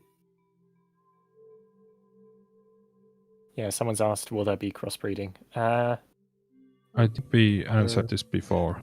And I think that the technical term is horizontal gene transfer, or what? so, I think this is something that's too far in the future to answer definitively. well, I mean, there was that discussion about some gene transfer between bacteria. You would like get an MP boost or free organelle that way. But I think we'll keep the model simple that only things of the same species can reproduce. And what the game will consider the same species will be basically you have the same species object assigned to you. Yeah, by the way, there's actually not really any sexual reproduction, is there? Yeah, just- no yet. So that before we can have crossbreeding, we should first have sexual reproduction. But do we really want that? It's yeah. Another game design balance discussion. Because then you have to go into that there's variation between individuals of the same species, because that is the only reason why you would want to have implement sexual reproduction. Then you have to find the right mate. And I don't know, kind of overcomplicates it for not really any good reason in game in any case. I mean, it would kind of be like real life nature, but I don't think it adds much to the gaming experience. Yeah, we gotta think if it's fun first. Well, sure. Yeah. But yeah, I don't know. Because it makes it complicated. Because then, I don't know, is there a variation between individuals of the same species now? Is there any genetic variation within a species at this stage? No. Because then, before, until we've got that, there's no need to have sexual reproduction. I think this is something we could simplify basically, because it seems that on Earth, most complex organisms have sexual reproduction, so like it must be good for some reason. So like we can have some like gameplay reason that you can't go beyond this like complexity, or the drawbacks become too huge if you don't switch to sexual reproduction. So yeah, but it's still a mystery why it evolved in the first place. But it has there has to be some kind of reason. Well, doesn't it give greater genetic diversity? Well, yeah, that is the theory. Yeah. Position? Well, yeah, that's the theory in any case. But actually, I recently skimmed an article that kind of says, well, yeah, but still, it's still strange that it's there. So it's a bit deeper than that. Actually, I don't think scientists are really that sure. But yeah, the idea is that you exchange basic genetic material, so your offspring becomes more genetically diverse, and offspring that is more genetically diverse, there's a bigger chance that part of them make it in any case, because there's more options to choose. It's like if you have a deck of cards, and all you've got are of one color. Not a deck of cards, but if you're playing a card game and all the cards you have are from one color, then it kind of decreases your chances of winning, because you need more variation. But yeah, but this is, I don't know. It could be neat to add, but there has to be a reason, and it starts with having genetic variation between individuals of the same species, because otherwise there's no reason to kind of have sex added. In- Jeez. in my that would opinion, increase this the- could be something we just hand wave over in the game. Yeah, exactly. Because like It's- I think our goal is that the default gameplay experience is you go through pretty similarly to how life evolved on Earth, and yeah, variations from that are just something extra fun you can try to see like exactly. can different life happen. Yeah. So yeah, basically the editor is basically like the sexual reproduction part. It's making variations of your species. So yeah, And- that's kind of superseding the whole idea of recombination and everything that is associated with sexual reproduction. Yeah, we don't And- care how you get there. You just Yeah. get to able to reproduce. Yeah, we have to simplify and make it abstract there. Oh, sorry. I remember that the old consensus was that sexual reproduction would just give you a flat MP bonus, I fled what? a mutation point bonus, so you could just mutate more in one generation. Yeah, like in Spore, yeah. That's an option. Yeah. because- Selective breeding could be a thing in society stage, like how we have different types of dogs and all our domestic animals that are bred for different traits. Yeah. Yeah, we could do it like in Spore. Actually, Spore, it's a very elegant solution in Spore that before you can even reproduce, you have to find a mate. Yeah, that would make sense. Maybe even, now I'm just, spitballing ideas. Maybe that will give you extra perks in the editor. So you got more variation to choose from or something, or you got more DNA points maybe. So Well, maybe yeah, that was the suggestion. More mutation points. Right. If you reproduce Yeah, sexually. okay, sorry. think I Missed suggested that. that's Yeah. the other one. Oh yeah. Well, then that would make sense. But then that would be an adaptation you should acquire first. Yeah, and then you could do it like that. And as That we sounds discussed neat. earlier, there should probably be quite a large cost or investment in obtaining that adaptation in the first place, Right. because more mutation points every generation sounds like a net positive to quite some degree. Okay. You'd have to Okay, find I'll another Maybe also variant the species to Okay, doing good. as well. Yeah, so okay, I'm up to speed now. In any case, yeah, I get it. Cool. Yeah, that sounds good. I think I saw a question in the chat which was about like the planet conditions, and that's basically the plan for the new game screen where you could edit the static conditions or choose them randomly, and that would affect the game, so you could like see if you have this type of star, then life evolves this way in Thrive. Yeah. Oh, can I take the question from Jan Schupak? There's one before that. Yeah. When do you think you would be comfortable enough to officially start working on the multicellular stage? I think we'll have at least like one polishing release with a few new features, 0.5.1, and I think after that we might have one more release polishing up the micro stage to get the basic gameplay loop like really fun.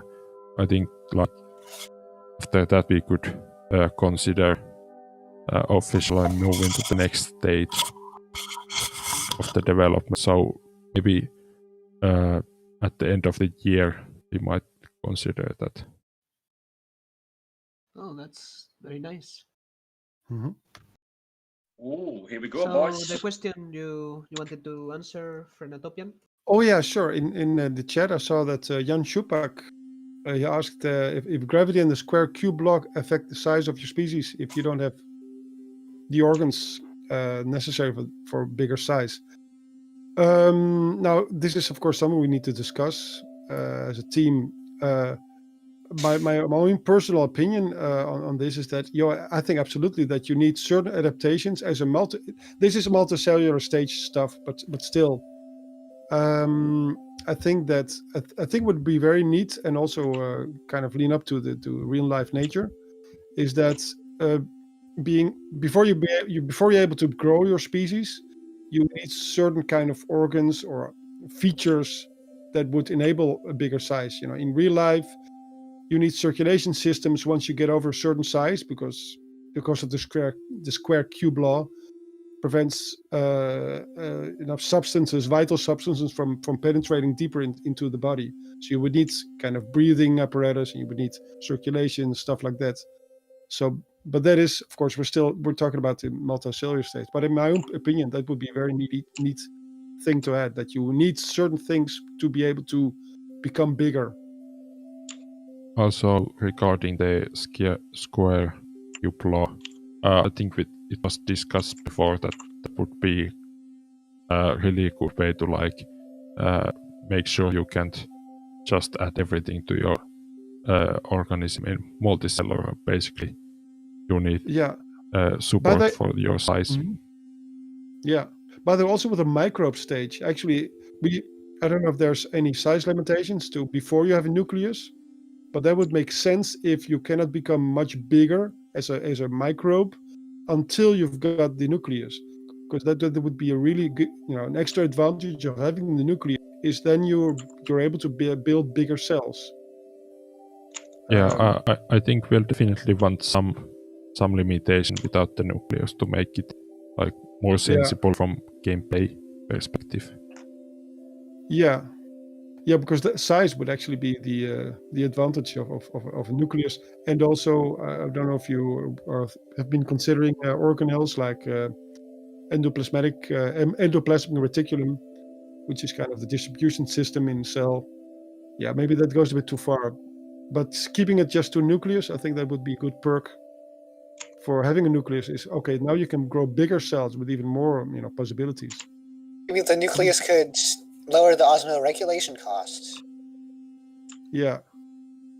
It might also unlock extra behavior functionality. So I don't know whether you're aware of the plans for the behavior editor where you can kind of change the AI tendencies for other members of your species. And perhaps adding a nucleus could expand your options there. Yeah. That would be cool. Yeah, because a nucleus gives more complexity. So yeah, you can have more. You've got more options to make your behavior as a cell more diverse, more intelligent, so to speak. All right, another question: could part of my species population tear apart from the main species, and evolve on my own as a different species, perhaps? That kind of happens right now.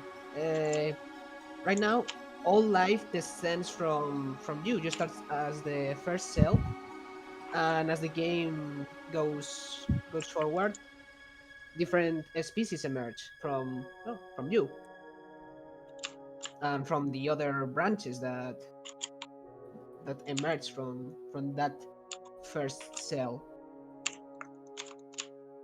One thing related to this is the concept of species splitting, which I'd like to add to the auto-evo system at some point, where if two very good mutations are found, then the species would split in half, but I'm not sure if that should affect the player, because it might be too easy to accidentally lose half of your population because you made one bad choice. Yeah, how does speciation work in any case in the game? Right now it works so that when you go to the editor, a new species is created and mutated one step and added to the game. So basically new species become like offshoots of the player, and then all of them compete against the player. So, and basically all bad species should go extinct at some point. So new species are added constantly. But currently the auto-evo is just random. So, but there are some effects if you yourself see some cell die, gets a decrease in population. So it kind of works that bad species lose population on average, and only the good ones stay around. Okay. Another member, Nick the Nick, was working on a auto evo algorithm, but well, that was left half done. So yeah. I think that was also one that was extended to the other stages, though. So perhaps there is the basics, at least, we can definitely try and implement in the existing game. Yeah, I mean the basic structure is kind of there, but we didn't get to the most interesting part, which is like how to take a microbe and then get the properties out of it that the auto evo calculations would use. So it's like not usable currently, and I really hope that someone picks it up very soon and finishes it so that we can have proper auto evo, and we can start thinking about having it affect the player population as well. Stuff We need like to find that. Nick the Nick so he can finish that forum thread. Yeah, if anyone can find where he's hiding between the times when he appears, tell him to come back. What, should we make a bounty or something? Appear in the nick of time. All right. Next question is: can you choose a start of planet? Well, we have concepts for the planet generator, but Yeah, I answered that already. okay. Will the planet's atmosphere be different? Well, that would also be a feature in the planet generator. And also the great oxygenation event. Okay. Oh yeah. Let's see. Opa. What's this noise?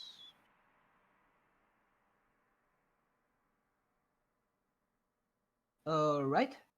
What is your biggest fear of implementing a feature in the future versions of Thrive? For me, the past few days that has been merging a pull request that's a common crash to the game. But luckily it seems the release is pretty stable with no really common crashes. I don't think adding more crashes is a feature. Just gonna put that out there.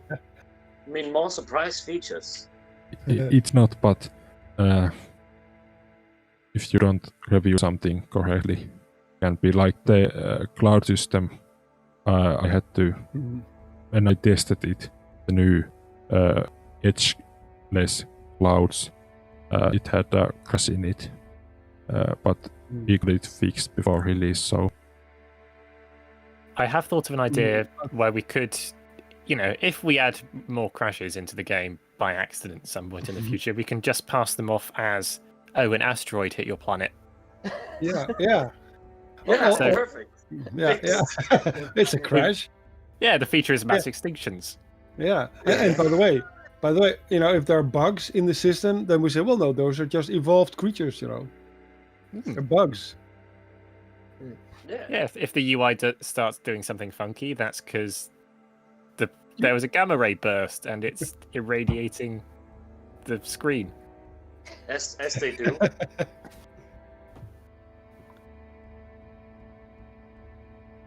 So that basically fixes the game right there. Well done, guys. Yay! Game's done. It's a Life just ended, like 3 billion years ago with an asteroid impact. Never went any further from there. We've already simulated everything there was. Yeah. The asteroid also corrupted your Windows installation. Yeah, Yeah, this asteroid, man, it's a real drag. some people have asked for these kind of events, mass extinction, like even supernova, that would just make life impossible. Well, yeah, I think we should add those, but again, that would be on a kind of hardcore mode where you go into it with the accepted knowledge of this game could end at any point for reasons outside of my control. Yeah. Maybe you start in a high mass star, so you don't have much time, and you just got a speed run to the space stage. All right. But yeah, but That's actually, kind of cool update. yeah, because more seriously, like, it would actually be interesting to add mass extinctions or mass extinction events, like an asteroid impact that would really change the environment so much. It would be more interesting if there was a multicellular stage with surface creatures, but then you would have a different environment and a very unstable environment for a while, and that would kind of push the evolution of your species, or you'll be forced to adapt them in ways that could create very interesting outcomes. Yeah. Oh yeah. Like it happened on Earth. Actually, I just read an article on bird brains, and it was actually suggested that crows and parrots, they're extremely intelligent. They rival hominin primates in intelligence. Kind of also the development kept at the same time, but the author said, well, this kind of development was actually kickstarted right after the extinction of the non-avian dinosaurs, like 56 million years ago, because the environment was so unstable that it was an advantage for birds, and also of course mammals, to kind of be more adaptive and evolve bigger brains. And for birds, actually, the constraint was that as they became smaller, as an adaptation to flight, their brains did not shrink as much as the rest of their body. So their brains got relatively larger, and this kind of petered out until it peaked the last 10 million years ago, especially in crows and parrots. Yeah. So there's a long story to say that a mass extinction event like an asteroid could result in very interesting, would force the game to in unexpected ways and in interesting ways. So yeah, but that is far into the future in any case. I still feel like those should be controlled by difficulty options, because Yeah, absolutely. some players would not want their entire ecosystem to suddenly turn on its head without warning. So about these events, could people potentially roll back to an older save, like before the event happened? That too. Yeah, but this is future stuff.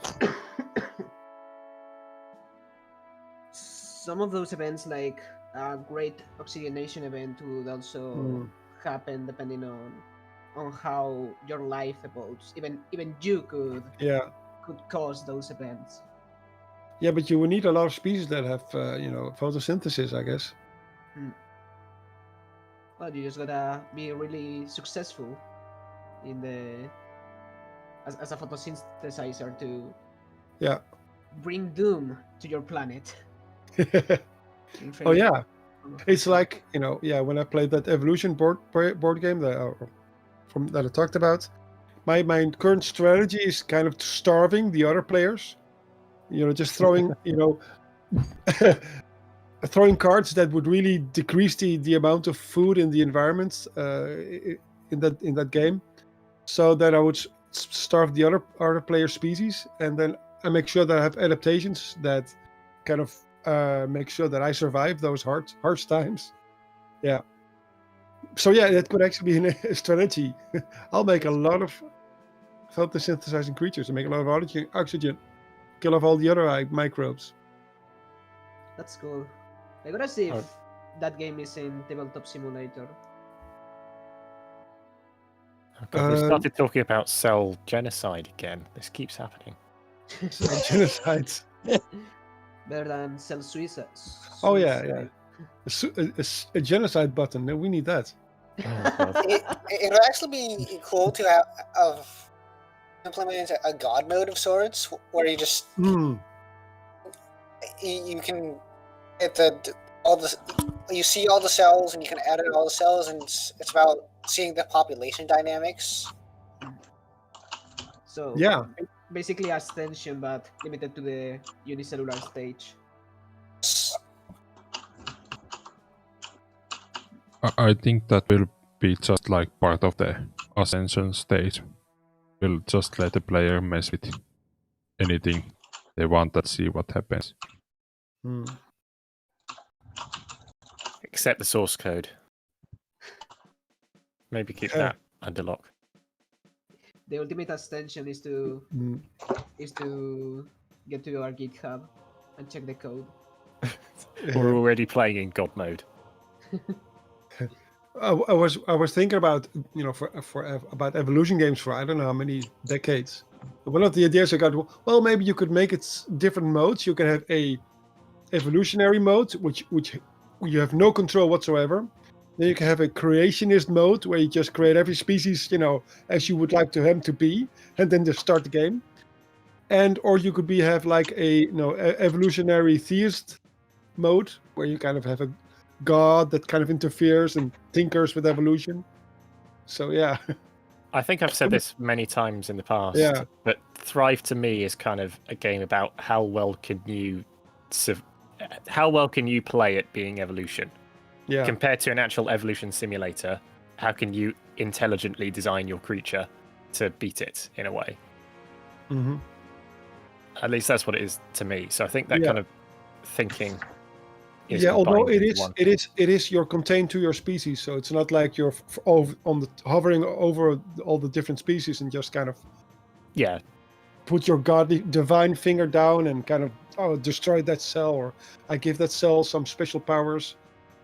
So it's not exactly theistic evolution, theistic evolutionism it's called, but it's so you're inside the species and you still have to kind of figure out things. So yeah, it's more like that, but it's a conscious. And you do kind of have the advantage of looking at the entire situation and having knowledge of the meta. Yeah. Yeah, so you do have some overview and knowledge of how, what is advantageous. Yes. It would be cool that eventually the game can create very, very aggressive species that, well, not aggressive, but hard to face species that really are a challenge for you. Well, we kind of had that with toxin bacteria. But yeah, something more complex, I guess. Another question here is, is there a Linux version of the game? Oh yeah, there. Yes, there is. Yeah. I primarily use Linux, so there is a Linux version, and in fact, and it allows screenshots apparently. Yeah, and the actual development stuff actually works better there because I haven't tested all of the full formatting scripts, etc. on Windows, so they actually don't work that great on Windows. Okay. Another one is, how many programmers are left? It's a bit of a loaded question to say how many are left. Yeah. We don't so much lose programmers as kind of gain and lose programmers over time. We've generally had about the same number throughout our history. It's just there tend to be different people. Yeah, you have extinctions and new speciation events. Yeah, Hiralainen is the best evolved programmer because he's been here the longest. Oh, he's like the coelacanth. He's a living fossil. Yeah. Oh my god. Hiralainen hereby crowned to coelacanth, a living fossil.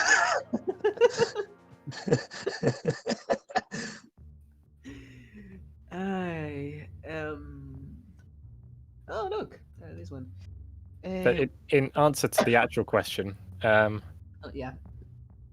I mean, we got 4 programmers in this chat right now, and that's not everybody on the dev team because some people can't make it.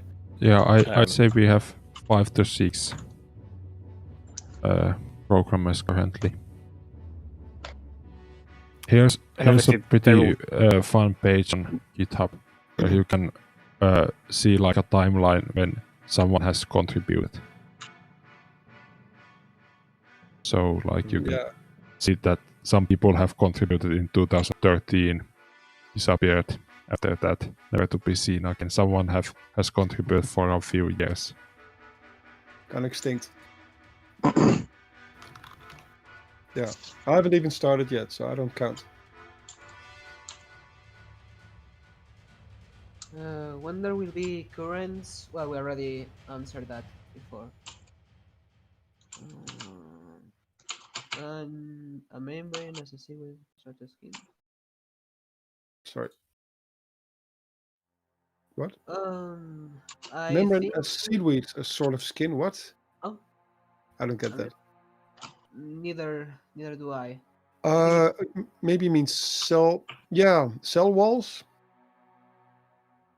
Maybe. Because we don't really have. Do we have cell walls in game? I haven't really played it that much. Yeah, we have them, Okay. and they even give you different stats, like more HP and resistance to toxins or. Right. Yeah. Damage. I should start playing again. Yeah, part of that doesn't actually work. Like the absorption rate is not implemented, and some other parts might as well not work.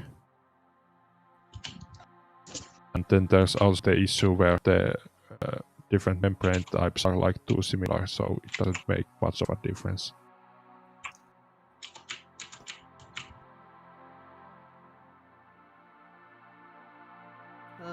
No programmer, but can make music, art, and maybe ideas. I mean, we're looking for anyone with any kind of game development expertise. So if you have those, then feel free to apply to join the team. I feel like this is a good time to plug joining the team. You can head over to the website. There's a page that explains how you can get involved, how you can submit an application. We'll review that, include information about stuff you've done in the past, including samples, especially if you're a programmer. And we'll see whether we think you'd be a good fit for the team and potentially ask you to join, and then you can participate in these podcasts as a speaker, which of course is the highest honor possible.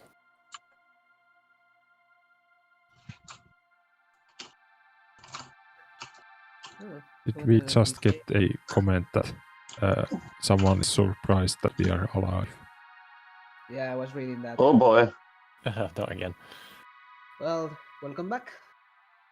Enjoy it. I feel like it might be about time to bring this to a close, because we have been going over 2 hours now, which is the usual length of one of these. Nice. I'm stopping soon in any case. So if you have questions, post them now, or forever hold your peace until the next one. Forever. Yeah, it's going to be forever. State your questions out. We're never doing another one of these until we do. Well, we need to get a divorce first. Someone asks if Roblox Studio counts as programming experience. Yeah, I've tried it, but it's horrible. But you can probably do it if with plenty of experience. But it's they use Lua, and which is fine. It's fine. It's got a fine, understandable syntax. But I just couldn't, figure out how to use all those in-game objects. I'm not really much of a Roblox player. I'm just trying to help my son, and I just couldn't figure it out. It was too frustrating. But yeah, it does have a programming language in the studio. If you can show samples of stuff you've done in it, then we can consider it. Can we? Yeah, if you programmed Lua, then you can probably pick up another programming language. Yeah. Your main. Oh, he was joking. All right. Okay, well. I was just gonna say that we should try to Roblox, but okay then. We're not going to implement this game into Roblox, that's for sure. Can we get an LOD effect? I don't know what's that. I think there's two terms. To view individual cell processes. Oh, I see. Let's see the compounds of the membrane. I don't think we'll simulate like on a molecular level, so you can't zoom in that far. But like having like a process overview panel, like that's been planned for a while, it would let you show show which processes your cell is doing and how much you get from them. And of course, there'll be some visual elements to all of the organelles. Perhaps we show them some clouds moving across them or flickering to sort of stand in for them actually processing the stuff.